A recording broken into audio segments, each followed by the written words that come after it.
Ksenia Paez, and we're here at RedQ in Kuala Lumpur. KL is one of the fastest growing metropolitan centers in Southeast Asia. Our first destination takes us on a journey that will inspire you to realize your dreams.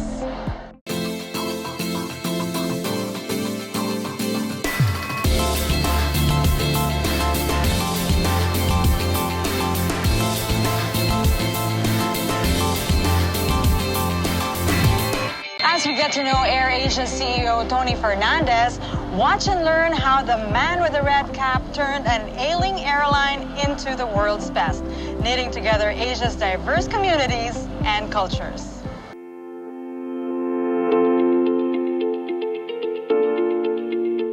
Tony, I call you Tony. Call me whatever you want. But no, sir. No need. No need? No need. I think titles and all are nice and the recognition, but they shouldn't make a difference between yourself and your staff, right? Everyone plays a part in AirAsia and everyone's equally important, and I really mean that. It isn't that I'm so much more important than the guy who carries the bags, because the guys who carry the bags makes a massive difference to our airline if they're not there. Yeah, speaking of that flat culture, I got to see RedQ and so amazed at the culture.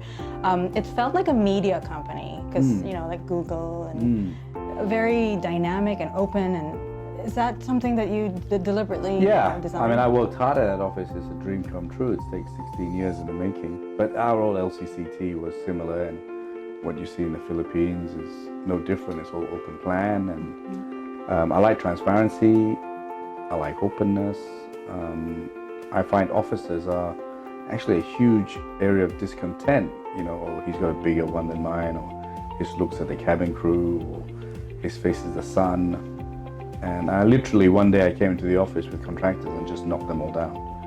I could make the coolest building in the world, but if the culture is not there, it's fairly pointless also. So we kind of got both right. We got the culture, the openness, the transparency, the less hierarchy, the innovation. You know, everyone talks about innovation, but you got to create an environment for innovation. Let's go back to where it began. You, after studying in the UK, you worked in the music industry, and then you bought this ailing airline for #1, right? Yeah, correct. A crazy dream and impossible one, and you made it possible, and you achieved your goals in 2 years. Where did all that come from? Oh, I don't know actually. I think I'm the most positive human being in the world, right? Nothing daunts me, and I wanted to start an airline, and everyone laughed at me. And a long time ago, the Chinese Prime Minister, Transport Minister, said to me, AirAsia is a fairy tale, and in many ways it is. But I suppose it's just dogged determination, and I'm not quite sure I could do it again, actually, if I had to do it all over again. But I had a lot of energy. I loved what I did. I had great staff, and just never gave up. Branding is very important to AirAsia. Where did all that savviness come from? Oh, I think my mother. She could sell ice to an Eskimo. She started Tupperware in Malaysia, and I used to follow her around, and you know, she'd compose songs, and I would be playing them on the piano. And I got a Tupper feeling up in the head. Sell more Tupperware, sell more Tupperware. And I'd be playing, sitting on yellow pages because I couldn't reach the pedals. And I was like 7, right, playing all that, and she was like motivating all these million women to sell more Tupperware, which is basically plastic, right? But I also got a little bit of branding from Branson, you know, when I worked at Virgin. Because people are very short term, they look at the bottom line and they say, you know, sponsoring Manchester United or sponsoring Formula 1 team, you can't see whether it's worked or whether it's built, you know, whether it's really affecting the top line. But it does. And I saw that at a very early stage, so we put a lot of money into branding, and we continue to put money into branding. Loads of people know AirAsia. Outside of the places we fly, that's the efforts of branding, and that's the efforts of now that we fly to Hawaii, everyone knows us already. So you basically democratized flying. Did this have anything to do with your upbringing, growing up in a multicultural society here in Malaysia? I mean, well, I've always been a multiculturalist. That was your dream, was to say that everybody can fly. Yeah. And you made it accessible, affordable, with great style.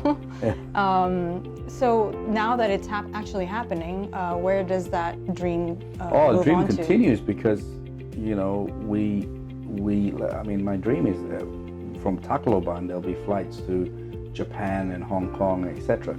You can see pictures, you can be live video, you can be social media, which the world is taking over, but there's nothing like human contact and actually being in a place to really understand it. So AirAsia enables you to go to places that you never thought of going. My dream is that secondary and tertiary cities will have great direct connectivity as well. So now everyone can fly. It's not just about affordability, it's about accessibility as well.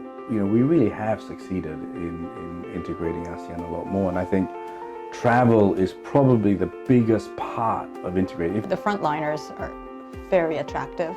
Is that part of a strategy or branding? Yeah, 100%. I'm not sure that's the right thing to say, but they're attractive on both sides, male and female.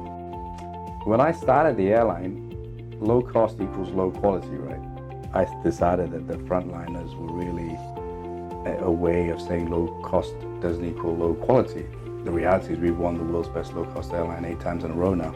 I also said age is a number. You can look super fantastically young and great at 24, but not have the attitude to be a great cabin crew. Beauty is skin deep.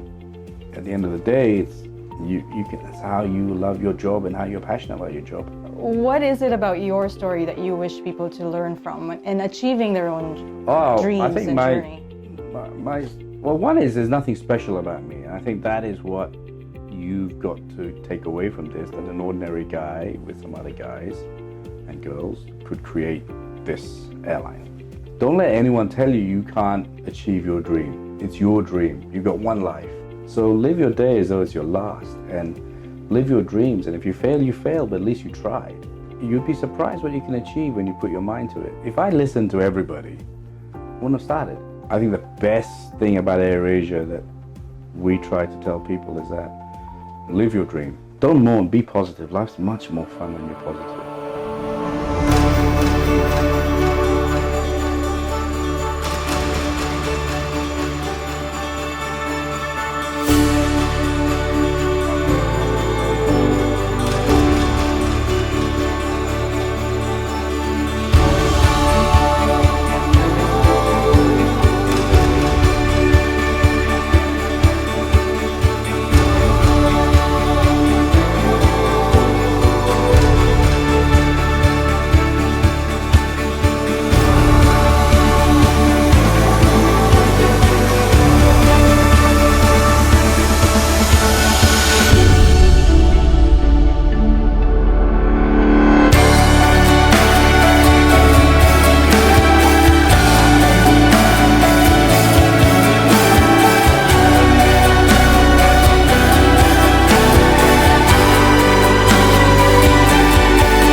This has been Daphne Pias for AirAsia RedTalks. Join us again next time for more amazing stories that will inspire your journeys.